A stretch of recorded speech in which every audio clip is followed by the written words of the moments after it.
Chennai Silks in Mega Summer Sale. Summer வந்தாச்சு. What's your plan for this holiday? எங்க கிட்ட விட்டுருங்க, நாங்க பாத்துக்கிறோம். GT Holidays, South India's #1 travel brand.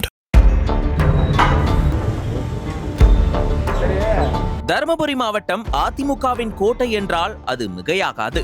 கடந்த சட்டமன்ற தேர்தலில் பாலக்கோடு, அரூர், பாப்பிரெட்டிப்பட்டி ஆகிய 3 சட்டமன்ற தொகுதிகளிலும் அதிமுக வெற்றி பெற்றது.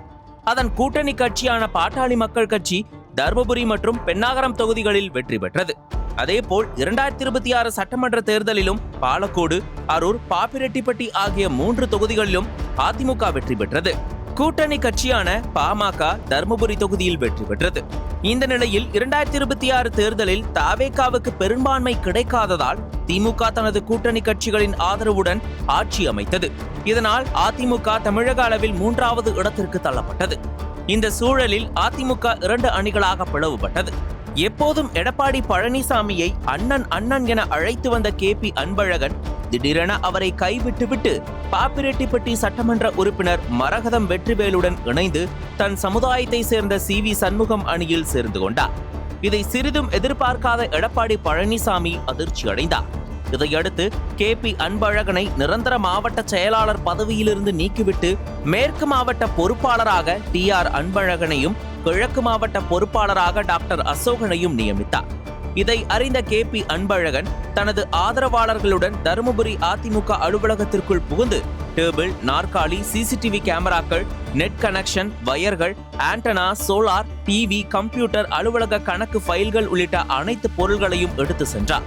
இது குறித்து நகர செயலாளர் பூக்கடை ரவி கேள்வி எழுப்பிய போது, CCTV கேமரா முதல் நெட் கனெக்ஷன் வரை கழட்டிய பணியாட்களே, எங்களை எதிர்த்து கேட்கிறாயா? எங்கள் பகுதியான மதிகோன் பாளையத்திலிருந்து ஆட்களை இறக்கட்டுமா என மிரட்டும் தோரணையில் பேசினார். இதை கண்ட புதிய கிழக்கு மாவட்ட செயலாளர் டாக்டர் அசோகன், ஐயா வேண்டாம், நீங்கள் கழட்டி செல்லுங்கள் என அமைதியாக கூறிவிட்டு சென்றதாக கூறப்படுகிறது. இதுகுறித்து அதிமுக தொண்டர்கள் வேதனையுடன் கூறுகையில், தருமபுரி மாவட்டத்தில் நிரந்தர மாவட்ட செயலாளராக மன்னராட்சி நடத்தியவர் இப்போது பதவி ஆசைக்காக தன்னை வளர்த்த கட்சியை மறந்துவிட்டார். கட்சி பணிக்காக பொது நிதியில் வாங்கிய அனைத்து பொருட்களையும் எடுத்து சென்று விட்டார். அலுவலக கட்டிடத்தை எடுத்து செல்ல முடிந்திருந்தால் அதையும் நகர்த்தி இருப்பார். அண்ணா, MGR, ஜெயலலிதா புகைப்படங்களை மட்டும் தேவையில்லை என விட்டு சென்று விட்டார்.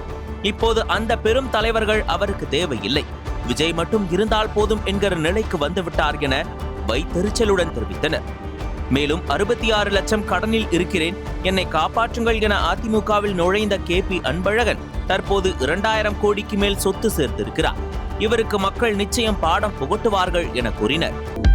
அனல் பறக்கும் செய்திகளை அப்டேட் செய்து கொள்ள நக்கீரன் களத்தை இப்பவே சப்ஸ்கிரைப் பண்ணுங்க.